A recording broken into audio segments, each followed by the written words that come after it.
Salve pessoal, tudo bem com vocês? Vamos a mais uma aula de literatura. Hoje o assunto é trovadorismo. E para falar sobre essa temática, né, para falar sobre esse assunto, é importante a gente primeiramente verificar que, na verdade, a gente está falando de escolas literárias, né? É, por uma maneira, uma questão didática,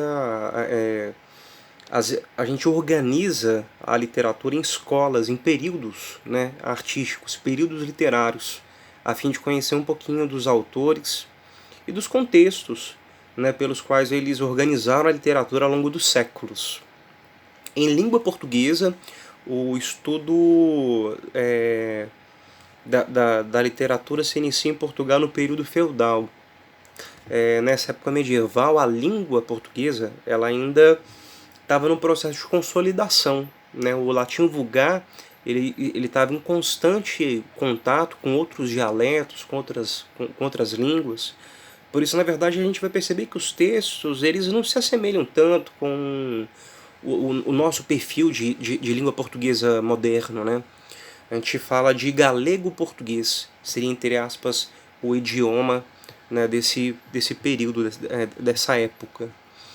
E os textos, que é bem curioso a gente verificar isso, eles normalmente eram cantados. A escrita dos textos, na verdade, é algo moderno, né? Lá por volta lá do século XIX, talvez, os textos eles já começam a ser frequentemente, né, redigidos no papel, escritos, mas até então, nesse período, período feudal, medieval, os textos eles eram cantados. A gente fala de cantigas. E essas cantigas elas podem ser organizadas no trovadorismo em dois gêneros, que seria o gênero lírico e o gênero satírico. Então, o gênero lírico ele envolve uma questão de afetividade, em contrapartida, o gênero satírico ele vai apresentar uma posição mais crítica. Em relação ao gênero lírico, nós temos duas cantigas, né, importantes, que é a cantiga de amor, em que o eu lírico é masculino. É claro que todos os textos aqui são homens que escrevem, mas falando de eu lírico, né? A voz do texto da cantiga de amor é um eu lírico masculino. A gente percebe um certo amor cortês, né? O que seria isso? Quando a gente fala de uma idealização tanto do sentimento quanto da mulher amada, né? Existe uma espécie de ideal de perfeição em relação a isso. Há uma vassalagem amorosa. Como assim? O eu lírico ele é submisso à mulher amada, por isso esse amor ele é inalcançável, né? Inatingível. E por, em função desse excesso de sofrimento, a gente utiliza um termo específico para isso. A gente fala em coita. A coita seria um intenso sofrimento de amor. Já a cantiga de amigo, o eu lírico ele é feminino, e esse eu lírico feminino ele manifesta uma espécie de saudade de um amigo, né, um companheiro que partiu para uma longa viagem, uma guerra, uma grande aventura talvez.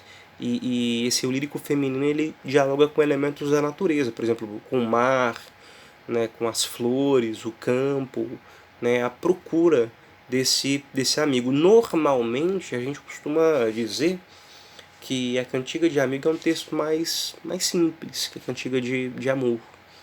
Parece que os versos se repetem com mais frequência e por isso, né, em função desse paralelismo, a gente tem a impressão, né, que essa cantiga de amigo é um tanto quanto mais simples que a cantiga de amor. No gênero satírico, a cantiga de escárnio e maldizer. Escárnio seria essa crítica sutil, e a cantiga de maldizer ela é mais direta, é maldizer, e por ser direta, grosseira. Então essa primeira fase do trovadorismo, né, que é praticamente o trovadorismo inteiro, né, os textos eles são todos cantados, eles foram organizados em cancioneiros. Então, quando a gente fala em cancioneiros, a gente está falando, na verdade, em antologias dessas cantigas, né, desse período. Como os textos eram cantados, e assim como no Brasil existem as parlendas, né, frequentemente repetidos, isso ficou no imaginário popular português, né, desse período, e redigidos depois, a posteriori, em formato de cancioneiros, que são esses livros. Ao final do trovadorismo, a gente tem o início das novelas de cavalaria, que seria uma transição do trovadorismo para um próximo movimento literário. As novelas de cavalaria